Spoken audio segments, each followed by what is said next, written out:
Hi, what's up? It's your boy. How y'all doing? Welcome back to another video. Let's just jump into it. Modulo ended about a week ago.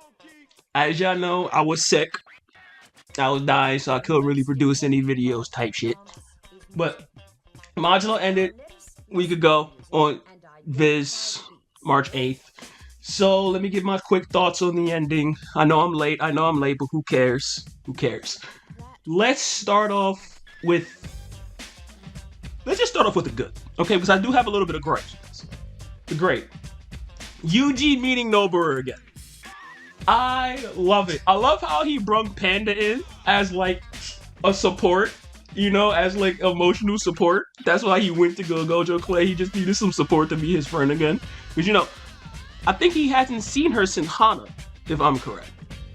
So that's probably like around Hana. We don't know how long ago that was, but the fact that they come together and they just like the dynamic is still the same. Like you can still it's a little stretched, there's still, there's still a little sense of unfamiliarity because it's been a minute. But they come back together and it just like it's old friends meeting each other. That's the vibe. It's old friends meeting each other, sitting down, and I love how Yuji takes off his hoodie when he's with Nobara. Throughout the entirety of Modulo, Yuji has his hoodie on, and it doesn't matter. It's he's on his depressed old man arc. You know what I'm saying? But as soon as he gets with Nobara, hoodie off. Hey Nobara, how you doing? How you doing, homegirl? It's been so long. You even get the classic Yuji face, that we haven't seen in a minute. It's heartwarming. Because Yuji and Nobara, as you know, if you watch JJK, Yuji and Nobara share a brain cell. That's their dynamic. They share a brain cell.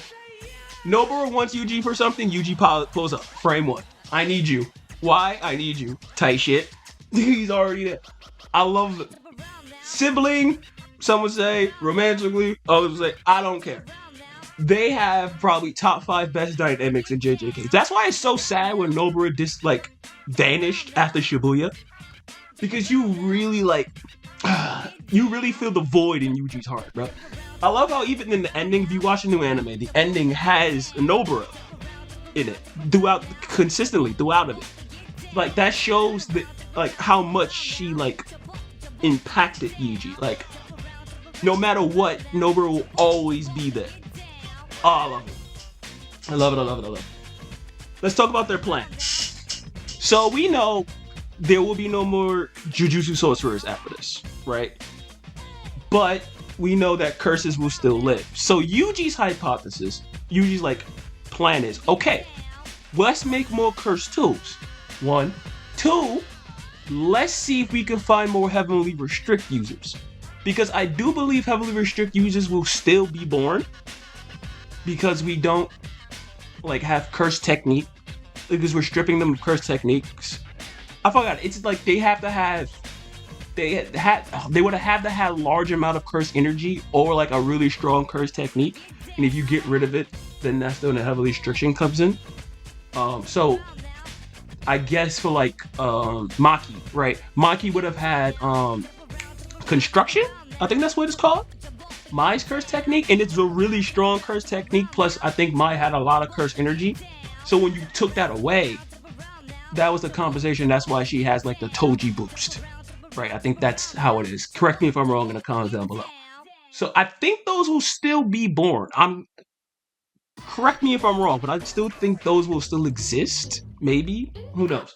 But creating curse tech tools, which is fascinating. I like that aspect. And second, Yuji being the new Sukuna. He's gonna turn himself into a cursed tool for the new generation. Which is kind of sad. It's kind of sad,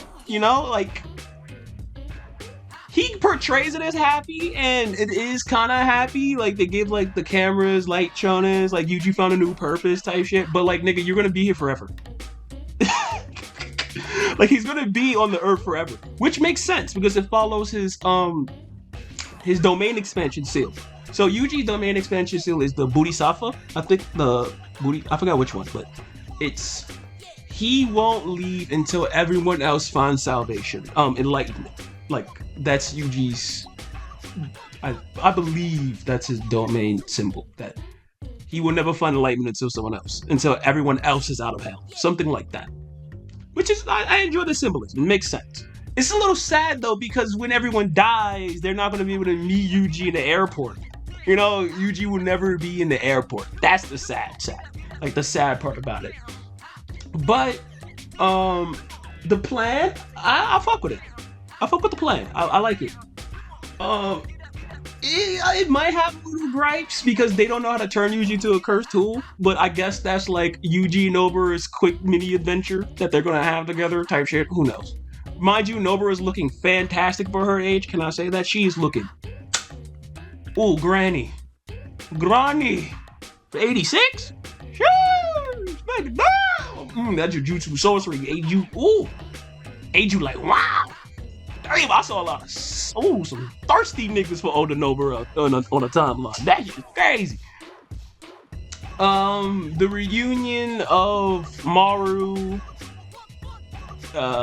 Yuki, Tsurugi, them all playing baseball. I love this. I like it. It's nice. Them just playing catch. Easy sport to do, but it's something they can all come together. Jabaloma, Usame still peak, still on their toes. They still see the bigger picture. I like it how they're like still trying to plan out the fact that Jujutsu sorcery won't be a thing.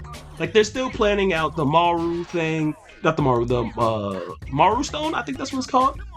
That future of energy. Everything is still in the works. It's not just, oh, everything was solved, right? Plans still to be made, the future's still uncertain, and we still gotta come together for this, right? And that's a point of, like, how do I say this? Camaraderie, right? They can come up with a plan together. The Cimmerians and the Earthlings, they could come up with a plan together to fix the future issues. So, that's a nice little aspect. What else did I like? Ending was overall, I'm thinking Callie and stuff is still up in the air, which is alright. But let's talk about a little bit of gripes, because I do have a little bit of gripes. Overall, I feel as though this is an overall problem with JJK in a whole. JJK feels a little too fast-paced for his own good. I feel like this could have been stretched out a little bit. Probably not like 5 chapters stretched out, but I feel like we could have had another chapter. Like, give things time to breathe a little bit more. You know? But that's always been a thing with JJK, where it's kind of a little too fast-paced for his own good. But yeah, I feel like we could have had another chapter. That's what I feel like. I feel like this could have just had another chapter. But the thing is, I wouldn't know what that chapter would be, right? And that's the thing about JJK, where it's kind of like, if this feels like it should be longer, but where do you actually stress this out to make it work, right? And that's the thing about Gege's writing, which is, it's very good. It's like a closed net.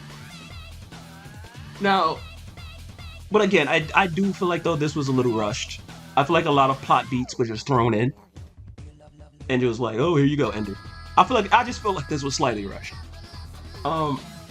Still, it's overall general praise. Now, will there be a sequel? I doubt it. I don't think we're gonna have a sequel work of JJK. And if we do, it will probably be a flashback, like Yuji becoming the strongest. I can see him doing that, kind of like Gojo's Blue Summer arc, where it's like, I think 3 or 4 chapters of like how Gojo learned Hollow Purple. So I can see them doing that for Yuji. Like, if it like really demanded, you'd be like, oh, we'll do like how Yuji became the strongest type thing. We probably like fight Yuta at the end or whatever the fuck. I don't know. But that's probably it. I don't see them going any further after Modulo. I don't think Gege would want that, personally. But if anything, a flashback, it would either be a Heian era thing or Yuji. Probably not a Heian era thing, because Gege really doesn't seem to give a fuck about the Heian era. But probably like that in between point of Modulo and yeah, Modulo and original JJK. Also, sadly, that was my phone. Sadly, rest in peace, Megan E. That's tragic. Only if he was around, type shit. You just, that's crazy. We know that's just crazy. He's really gone. He's really gone. My boy Fushiguro. I ain't gonna say my boy. Hold on, but he really gone. He really gone, bro. And he's cooking in the anime right now. He's really gone. Like, that's crazy. It kind of makes sense now. Like, Fushiguro probably dropped, right? And then Hana afterwards. So that's what made Yuji go, like, you know, his depression. Because it's like, oh, he lost Megami, then he lost Hana. So I'm guessing Hana and Megami got together? I'm guessing? Would that be the implication that Hana and Megami, they became a thing? I ain't mad at it. Taishi, I ain't mad at it. I ain't mad at it at all. That'd be really weird though with Angel around. Got a whole nother like person in there. That'd be weird. But I don't know, they probably got rid of Angel.